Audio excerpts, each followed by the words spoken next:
Hello दोस्तों, मैं हूं तमेश और आप देख रहे हैं हमारे यूट्यूब चैनल टेक्नो तमेश। आज हम बात करने वाले हैं कैसे आप टैली में बाइंग एंड सेलिंग प्राइस को सेट कर सकते हैं। बाइंग और सेलिंग प्राइस होता क्या है, चलिए डिटेल में जानते हैं।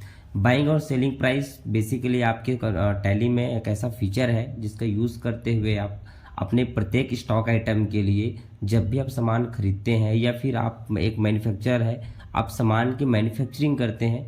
मैन्युफैक्चरिंग करने के टाइम पे जो भी कॉस्ट आता है उस कॉस्ट के रेट को बाय डिफ़ॉल्ट सेट कर सकते हैं। या फिर आप किसी होलसेलर से सामान खरीद कर बेचते हैं तो आप होलसेलर से आपको जो खरीदी पड़ता है वो रेट आप सेट कर सकते हैं। साथ ही साथ आप किस रेट में सामान को बेचना चाहते हैं उसका सेलिंग रेट भी आप क्या कर सकते हैं, सेट कर सकते हैं। यदि मान लीजिए आने वाले टाइम पे आपका सामान का रेट बढ़ जाता है तो आपका रेट ऑटोमेटिक कैसे बढ़ के आएगा वो भी हम यहाँ पे देखेंगे, कैसे उस चीज़ को भी हम यहाँ पे सेट कर सकते हैं। तो बेसिकली जब भी हम लोग ट्रांजेक्शन रिकॉर्ड करेंगे कस्टमर को सामान सेल करने के टाइम पे या फिर किसी पार्टी से सामान खरीदने के टाइम पे तो रेट ऑटोमेटिक आपके वाउचर स्क्रीन में आएगा। इसके लिए यूज़ करते हैं हम लोग बाइंग और सेलिंग प्राइस को सेट करने का। इसके लिए टैली में एक फीचर दिया गया है जिसका नाम है set standard rate for stock item. चलिए देखते हैं हम लोग कैसे हम टैली में बाय और सेल जो रेट है उसको सेट कर सकते हैं।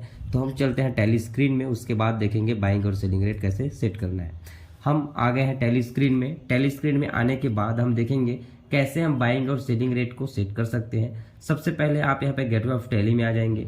गेटवे ऑफ टैली में आने के बाद आपको जाना होगा यहाँ से, यदि आपके पहले से स्टॉक आइटम का लिस्ट बना हुआ है तो आप यहाँ से अल्टर कर सकते हैं। यहाँ से आप जाएंगे स्टॉक आइटम में और यहाँ स्टॉक आइटम में जाने के बाद जिस भी स्टॉक आइटम के लिए आप स्टैंडर्ड रेट सेट करना चाहते हैं उस पर्टिकुलर से स्टॉक आइटम को सिलेक्ट करना होगा। सिलेक्ट करने के बाद आप यहाँ पे आ जाएंगे कहाँ, F12 में, और यहाँ पे आप देखेंगे provide standard buying and selling rate, एक फीचर आपको यहाँ पे दिखाई देगा। इस वाले ऑप्शन को आपको यस कर देना है। यस पर सेट करने के बाद आपको इसको एंटर एक्सेप्ट कर देना है। जैसे आप इसको एंटर एक्सेप्ट कराएंगे आपको यहाँ पे एक ऑप्शन मिल जाता है अल्टर स्टैंडर्ड रेट का। आपको अल्टर स्टैंडर्ड रेट पे यस करना है। जैसे आप इस पे यस करेंगे आपके सामने दो ऑप्शन मिलेंगे, एक स्टैंडर्ड कॉस्ट का और दूसरा आपको मिलेगा स्टैंडर्ड सेलिंग प्राइस का। स्टैंडर्ड कॉस्ट क्या होगा, मैंने जैसे पहले ही बताया कि यदि आप मैन्युफैक्चरर है आपको जो भी कॉस्ट उस पर्टिकुलर प्रोडक्ट को बनाने में आया है वो कॉस्ट का रेट आप यहाँ पे सेट करेंगे। उसके बाद उस सामान को आप किस रेट में बेचना चाह रहे हैं वो यहाँ पे स्टैंडर्ड सेलिंग प्राइस में आप सेट करेंगे।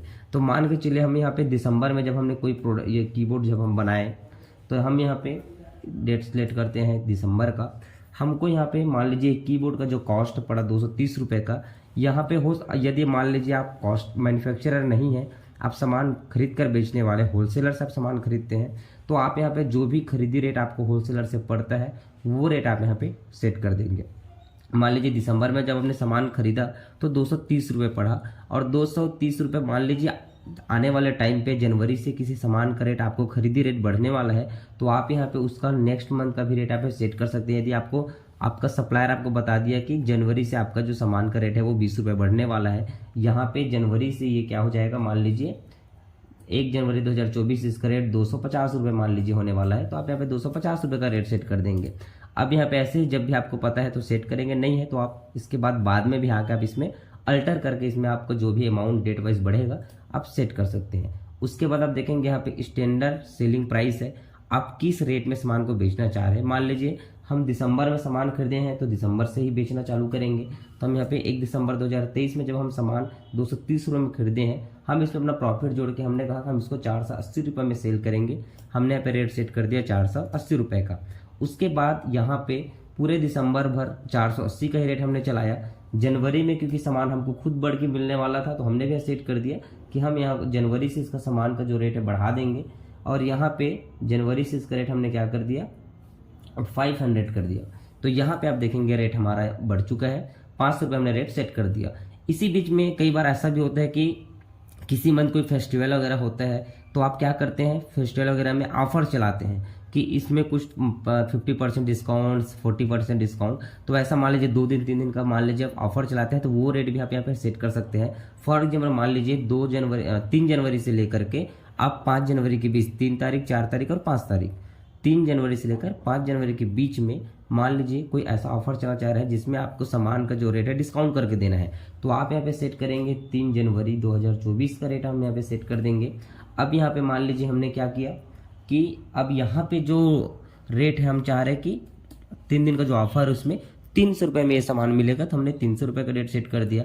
अब ये ऑफर कब तक चलेगा, मान लीजिए 5 तारीख तक चलेगा। 6 तारीख से इसका रेट जो है वापस से 500 हो जाएगा, तो हमको यहाँ पे फिर से ले लेना है 6 जनवरी का रेट, और यहाँ पे डेट डालना है वापस से 500, वापस से रेट सेट कर देंगे 500 का। 500 रेट सेट करने के बाद हमको यहाँ से आगे बढ़ जाना है। इसके बाद से जो भी सामान आप खरीदे बेचेंगे वो ऑटोमेटिक उसका रेट जो है कंटिन्यू चलता रहेगा। एंटर आपको एक्सेप्ट करा देना है। इस तरह से आप अपने पहले से बने स्टॉक आइटम में डिसाइड कर रेट जो है डिसाइड करके सेट कर सकते हैं, जो भी रेट आपको खरीदी या बेचना जो रहता है। ठीक है, इसके बाद आप यहाँ पे आएंगे, मान लीजिए आप नया कोई स्टॉक आइटम आया मार्केट में जिसका आपको नया स्टॉक आइटम बनाना है, तो आपको यहाँ पे कुछ नहीं करना है, क्रिएट में जाना रहेगा, फिर से आपको जाना होगा स्टॉक आइटम में। यहाँ पे जो भी प्रोडक्ट, फॉर एग्जांपल यहाँ पे मान लीजिए एक कीबोर्ड आया, ठीक है, ये कीबोर्ड आया हमारे पास। कीबोर्ड का नाम यहाँ पे मॉडल नंबर दे दिया IP1240, ये कीबोर्ड का यहाँ पे नाम दिया हुआ है। ठीक है, यहाँ पे जो भी कीबोर्ड का नाम दिया हुआ है इसका नाम, ये कीबोर्ड जो है वायरलेस है तो हमने यहाँ पे वायरलेस लिख दिया। ये कीबोर्ड का नाम मॉडल नंबर के साथ भी दे दिया है। ठीक है, आप यहाँ पे सेट करेंगे तो यहाँ पे भी आप, यदि आपका F12 इनेबल रहेगा, बाइंग एंड सेलिंग रेट यहाँ से आपका इनेबल रहेगा, तो ऑटोमेटिक आपको यहाँ पे सेट कर दिखाई दे देगा, सेट करते हुए set standard rate for stock item. तो set standard rate for stock item में आपको जाना होगा। उसके बाद आप यहाँ पे जैसे अल्टर करने के टाइम पे सेट किए थे, सेम आप नए प्रोडक्ट के लिए भी सेट कर सकते हैं। फिलहाल तो मैं एक में सेट कर चुका हूँ, तो इसको हम वापस हो जाते हैं। अब चलते हैं हम गेटवे ऑफ टैली में वापस। गेटवे ऑफ टैली में वापस आने के बाद हम जाएंगे वाउचर्स में। वाउचर में आने के बाद अब यहाँ पे सबसे पहले हम सामान परचेस करना चाह रहे हैं, तो F9 सेट करते हैं। परचेस में आते हैं, हम दिसंबर में सामान खरीदे थे तो हम यहाँ पे 1 दिसंबर का डेट हम यहाँ पे सेट कर देते हैं। 1 दिसंबर 2023 का डेट हमने सेट कर दिया है। उसके बाद हम यहाँ पे सप्लायर से जब सामान खरीदे तो उनका इनवॉइस नंबर भी मिला था, वो हम यहाँ पे इनवॉइस नंबर हमने डाल दिया। उसके बाद जिस पार्टी से सामान खरीदे थे उस पार्टी का नाम हम यहाँ पे सेट कर देते हैं। जिस पार्टी से सामान हम खरीदे हैं उसका नाम है अभी प्राइवेट लिमिटेड, तो हम यहाँ पे अभी प्राइवेट लिमिटेड को हमने सिलेक्ट कर लिया।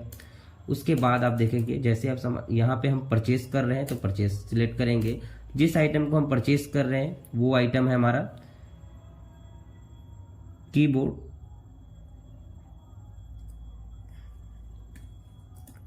तो देखेंगे यहाँ पे हम कीबोर्ड परचेस कर रहे हैं, कीबोर्ड वायरलेस था, एक पीस हम परचेस कर रहे हैं, 230 रुपये हमको ऑटोमेटिक रेट यहाँ पे आ जाएगा।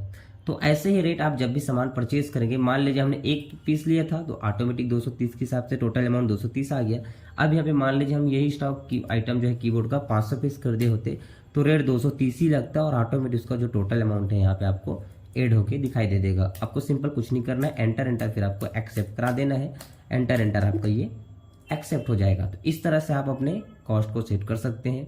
उसके बाद हम इस आइटम को पर्टिकुलर सामान जब बेचेंगे तो F8 में जाना होगा। जब सामान हम बेचेंगे, मान लीजिए हम यहाँ पे कैश में बेच रहे हैं, हमारा जो कस्टमर है उसको हम कैश में सामान बेच रहे हैं, हम यहाँ पे सेल को सिलेक्ट करेंगे। आइटम जो हम बेच रहे हैं वो कीबोर्ड था, कीबोर्ड वायरलेस 500 पीस हमारे पास था।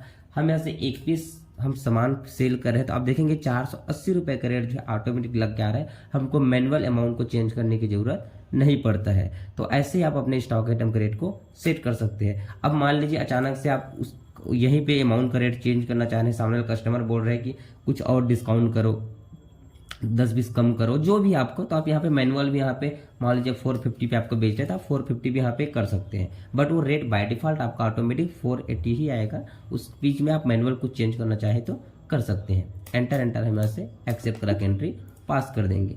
एक ट्रांजेक्शन हम यहाँ पे और देखते हैं, F2 का डेट सेट करते हैं। मान लीजिए हम 3 जनवरी को ऑफर चला रहे थे तो हम यहाँ पे 3 जनवरी का डेट सेट करते हैं और 3 जनवरी को जो हम ऑफर चला रहे थे उस रेट पे हम यहाँ पे देखते हैं। सामान हम कैश में ही सेल करते हैं, हमारे पास जब कस्टमर आ रहा है तो हम यहाँ पे सेल पे सिलेक्ट करेंगे, वायरलेस कीबोर्ड को सिलेक्ट करेंगे। उसके बाद मान लीजिए यहाँ से हम एक पीस सिलेक्ट करेंगे तो देखेंगे यहाँ पे ऑटोमेटिक 300 रुपये का रेट यहाँ पे सेट होके आ जाता है। एंटर करते जाएंगे, एंटर कुछ नहीं करना है आपको, बस इनवॉइस जनरेट करना है सेल करने के बाद और कस्टमर को दे देना है।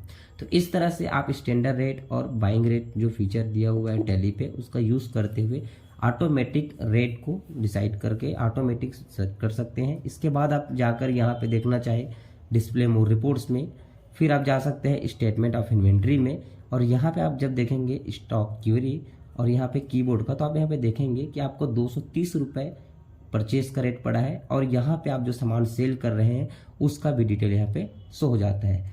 एवरेज जो कॉस्ट इनका आ रहा है 230 रुपये का, जो यहाँ पे स्टैंडर्ड कॉस्ट है। 1 जनवरी से आपका जो एप्लीकेबल हो जाएगा 250 रुपये स्टैंडर्ड कॉस्ट। आपको यहाँ पे सारा का सारा डिटेल आपके प्रोडक्ट का, पर्टिकुलर किसी एक प्रोडक्ट का देखना चाहे तो देख सकते हैं। ऐसे ही एक एक प्रोडक्ट का सबका आपको जिसका भी देखना है देख सकते हैं, या फिर एक एक प्रोडक्ट का जो भी रेट आप स्टैंडर्ड रेट सेट करना चाहते हैं आप सभी प्रोडक्ट के लिए एक एक करके सेट करके बना सकते हैं। आई होप ये वीडियो आपको पसंद आया हो। यदि आपको वीडियो अच्छी लगी तो आप शेयर करें दोस्तों के साथ, चैनल को सब्सक्राइब करें और वीडियो को लाइक करना ना भूलें।